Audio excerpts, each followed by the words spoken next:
గదిలో ఎవరూ లేకపోయినా ఫ్యాన్ ఆన్లోనే వదిలేశారా? పెద్ద విషయం కాదులే అని సరిపెట్టుకుంటాం.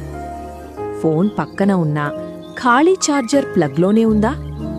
దీనివల్ల ఏమవుతుందిలే అని నిర్లక్ష్యం చేస్తాం. పని అయిపోయినా టీవీ ప్లగ్ కట్టకుండా రిమోట్తో ఆపేసి వదిలేస్తాం. ఆ చిన్న రెడ్ లైట్ కూడా నిరంతరం కరెంటును వాడుకుంటూనే ఉంటుంది. గట్టిగా బ్లాంకెట్ కప్పుకుని ఏసీని 16 °C నడిపిస్తే ఆ కిక్కు బావుంటుంది కదూ. బయట వెలుతురు బావున్నా కిటికీలు తెరవకుండా లైట్లు వేసుకుని కూర్చుంటాం. నా ఒక్కడి వల్ల ఏమవుతుందిలే అని దాటి వెళ్ళిపోతాం. కాని ఇదే విధంగా లక్షల మంది ఆలోచిస్తే? మీకో నిజం తెలుసా? ఒక ఖాళీ గదిని వెలిగించడానికి కూడా ఒక పవర్ ప్లాంట్ పనిచేయాల్సిందే.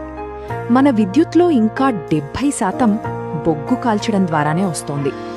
ఒక్కసారి మాత్రమే కదా, నేనొక్కడే కదా, ఏం మారుతుంది అనిపిస్తుంది కదూ.